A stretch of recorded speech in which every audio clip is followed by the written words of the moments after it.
Good Shabbos. There's a long-standing debate on how we view truth. Is there one absolute truth, or are there many truths and relative truths? We even have this concept in the Talmud, which says, "Elu ve'elu divrei Elokim chayim." These and these are the words of the living God, which seems to imply that there's no such thing as real, solid, determined truth, but it's all depending on the perspective of the individual, and all ideas and knowledge and opinions come from God. Personally, I'm the opinion that there is an absolute truth. When it finally comes down to brass tacks, there is something which is definitely true and something which is definitely false. And that's true not only in the area of science, but also in the area of the soft sciences. It's just a question of that the soft sciences are harder to determine what the truth is. It doesn't mean that there's no truth. That's my opinion. But let's look at what the Torah says about that. And the Torah in Parshas Noach actually talks about the Tower of Babel. And there's many different opinions as to what the sin is of the Tower of Babel, where they wanted to fight. One understanding is they wanted to fight God, and they built a tower to fight God, which seems to be implied in the text. But I think there's something else possibly going on. And when Noach comes out of the Teva, out of the ark, and he has his children, Shem, Cham, and Yafes, his three children, it talks about who their children were, their grandchildren, and the nations that developed that descended from them. And at the end, right before the story of the Tower of Babel, it says, these are the families of the children of Noach according to their generations and their nations. From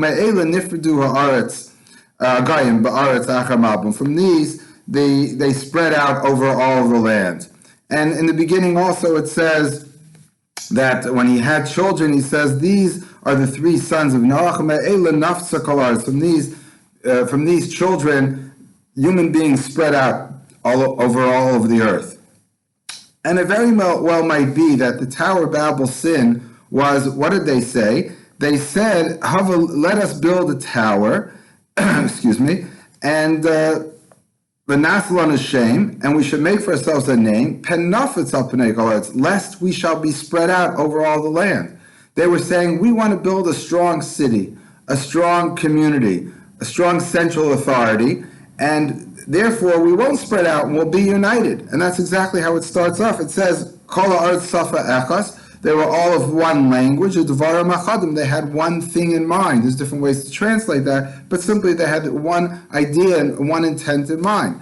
So it seems to be they were trying to be united, and God is saying, we don't want you to be united. We want you to spread out. We don't want you to have one language. We want you to have many different languages. We don't want to have one nation. We want to have many nations. We want you to spread out, have different cultures, different ideas. And that might have been the sin. And the question is, if I was correct before in saying, well, there's only one absolute truth, and everyone should know that one truth, if that's the purpose and the goal of all of humanity, why would God want to spread them out and have different ideas and different languages and different cultures? And I think the answer is somewhat simple, that in theory, it's important to have one truth. And even again, in Jewish law, we try to have a Sanhedrin. We want to have a high court, like a supreme court of the land. And all disputes and all disagreements are decided by that one court. And that court determines what is the law, for example. We could argue whether that's true also in philosophy and theology. But certainly in the area of law, we want to have one truth. But yet the problem is when you try to find one truth, when you only have one language, when you only have one culture, what happens if you get it wrong? What happens if people come to a determination on a communal basis that is wrong? They made a mistake. And how is anybody going to argue with that? This is the accepted truth. There is no arguing with it.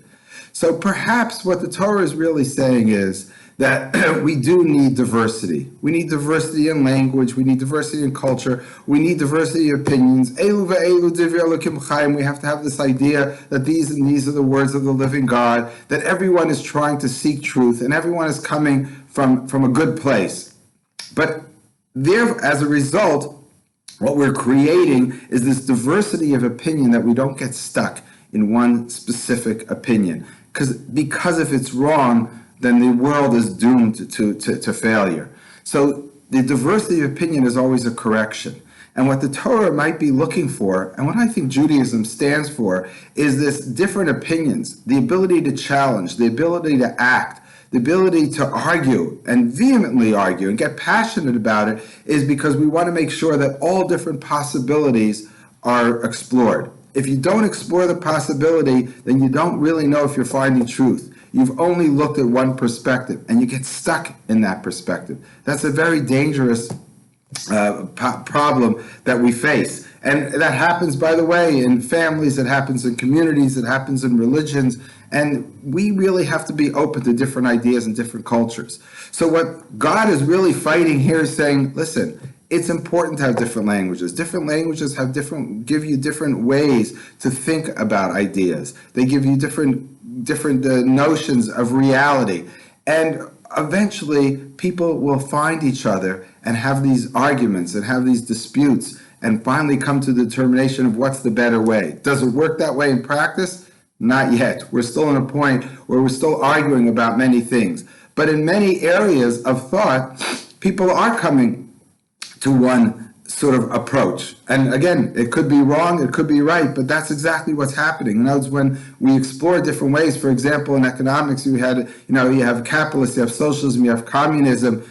We try each way. Until you try each way, you don't know what the best way is. You might think one way is better. It might sound good. It might be theoretically better, but it might not be good in practice. And you won't know that until you try the opposite, until they compete with each other. And that's true in economics, it's true in philosophy, it's true in religion, it's true in every area of life. So therefore, we need a diversity, but the most important part, which I think we're lacking to a certain degree, is that we have to appreciate that everyone is coming from an honest approach, and hopefully they are. We have to really make sure that we respect somebody else's opinion. And when I say respect someone else's opinion, I don't mean respect it because there's relativism, and therefore everybody is right and everyone can be right. We all have different narratives. I personally, it doesn't seem to make sense to me. But rather we respect them and say, hey, they're searching for the truth.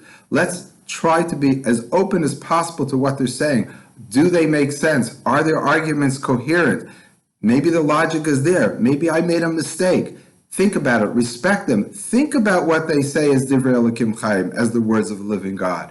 We have to listen to them. As the Talmud tells us that the house of Hillel, the reason why we follow their word is because they listened carefully to the arguments of the opposing study hall of the Academy of Shammai. They listened carefully. They respected their opinions. They understood that the people of Shammai not only were smart and intelligent, but that they were seeking the word of God. They were seeking for truth. And therefore they were open to that. Did they come to that? Did they necessarily agree with Shammai? No. But we listened. We understand. And then the coming together of these ideas is really important. So of course we want diversity, but then we want you to come together. We want you to appreciate each other. And hopefully through the history of mankind, we come to the point where, in a sense, we're coming together now, where all these different cultures are open to each other because of open communications. Ideas flow freely, more or less, through all of human society. And as a result, we get to test these ideas, both in practice and in theory, and discussions of philosophical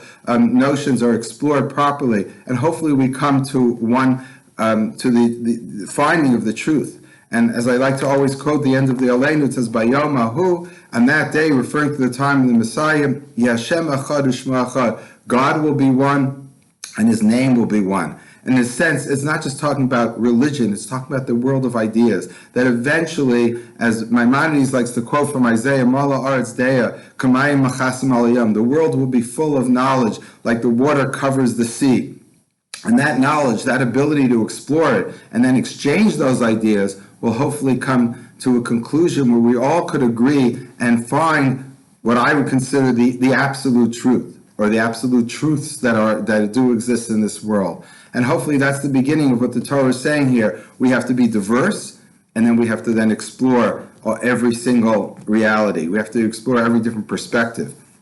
And we should come to accept the truth, and humankind could live together. And even before we come to the same truth, to accepting the same truth, we could still respect each other's opinions and understand that there's more than one way to search for the final and ultimate truths. Good Shabbos.